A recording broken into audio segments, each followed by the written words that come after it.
O presidente Lula desembarcou hoje na África do Sul, onde vai participar da reunião do BRICS. Mas Vladimir Putin, presidente da Rússia, não vai comparecer no encontro.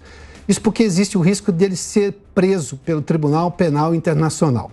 Eu converso agora com o nosso correspondente internacional, o Luca Bassani, que está na Rússia e tem mais detalhes para a gente. O Luca, seja bem-vindo. Boa tarde a você. Boa tarde, Piotr, a todos que acompanham o Prós e Contras. Realmente, essa não ida do presidente russo Vladimir Putin foi mais ou menos um acordo, até mesmo visto com bons olhos entre o governo da África do Sul, do presidente Cyril Ramaphosa e do presidente Vladimir Putin. Nós sabemos que Putin foi condenado pelo Tribunal Penal Internacional de Haia e caso saia da Rússia ou chegue em um país que faça parte, que seja signatário também dessa Corte Penal Internacional, como é o caso da África do Sul, ele deveria ser preso. A África do Sul deveria deveria prendê-lo, né? Mas nós sabemos que o presidente do país não gostaria de fazer isso de hipótese alguma e disse, portanto, para os ministros das relações exteriores da Rússia que seria melhor com que o presidente Putin não comparecesse a esse encontro. Portanto, a Rússia enviará, obviamente, uma delegação, é um dos países mais importantes do BRICS, tendo um PIB muito grande, de 2 trilhões de dólares, quase o mesmo que o Brasil, e o ministro das relações exteriores, Sergei Lavrov, portanto, representará a Rússia. Nós sabemos que o presidente Lula acabou de chegar no dia de hoje na África do Sul, além, é claro, de serem esperados o primeiro-ministro da Índia, Narendra Modi, o presidente chinês Xi Jinping e, lógico, o anfitrião Cyril Ramaphosa. A Rússia, então, sendo o único país que não enviará nem o chefe de Estado nem o chefe de governo, agora por uma questão muito especial. Nós sabemos como que a guerra da Ucrânia tem interferido diretamente nas relações russas com todo o mundo.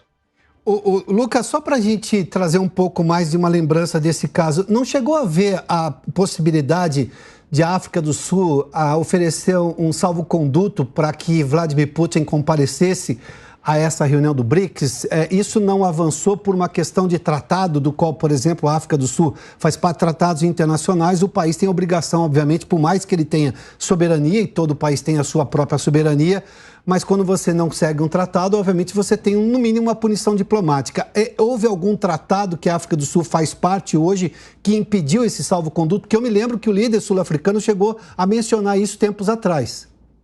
Sim, exato. Havia essa possibilidade, mas ela não seguiu adiante exatamente pelo medo que a África do Sul teve de retaliação no aspecto diplomático por ser um dos países signatários do Tribunal Penal Internacional e também por ser um dos poucos países atualmente dentro da África que ainda tem boas relações com o Ocidente, principalmente os países europeus, os Estados Unidos. Portanto, não seria bem visto pelo lado ocidental, e a África do Sul sempre ressalta uma posição de neutralidade, ou escolhendo a abstenção perante as Nações Unidas, que não gostaria nem de punir a Rússia, no caso prendendo o presidente, o que seria obviamente manchete no mundo todo, e ao mesmo tempo não queria contrariar as decisões do Tribunal Penal Internacional de Haia, o qual faz parte, o qual é um país signatário e obviamente receberia todo o repúdio dos países ocidentais que esperam que o presidente Putin saia da Rússia para que eventualmente venha a ser preso. Obviamente que isso ainda é bastante utópico se nós observarmos como tem se dado todas essas relações durante os últimos meses.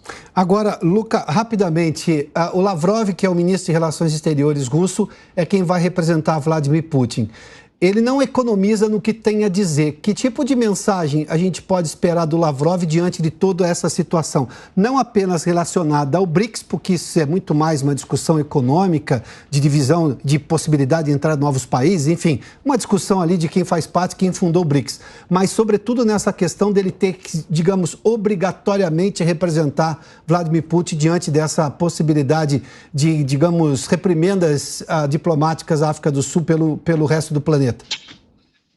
Lavrov é uma figura bastante polêmica e muito importante dentro da política russa, afinal está nesse cargo há quase 2 décadas. Nós vemos que provavelmente ele não poupará nenhum tipo de crítica ao Ocidente e obviamente vai tentar fortalecer através da presença russa, ainda mais o bloco que tem se colocado em uma posição antagônica. Nós sabemos que militarmente o BRICS não significa nada, é uma aliança econômica, uma aliança também para facilitar todo o comércio entre esses países, economias emergentes, mas ele quer mostrar que a Rússia não está isolada e que tem parceiros importantes. Afinal, se nós considerarmos os dois países mais populosos do mundo, a Índia e a China, a Índia com um PIB de quase 4 trilhões, a China quase chegando no patamar americano durante essa próxima década, além, é claro, da importância regional que tem o Brasil, ele quer se juntar a essas potências para mostrar, olha, a Europa e os Estados Unidos têm tentado isolar a Rússia, mas não têm tido sucesso, afinal, nós ainda dialogamos com grande parte do mundo, com os maiores países do mundo no aspecto populacional, países que têm crescido economicamente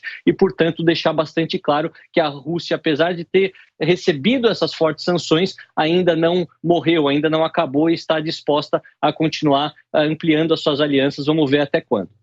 Luca, muito obrigado, viu? Bom trabalho a você aí na Rússia.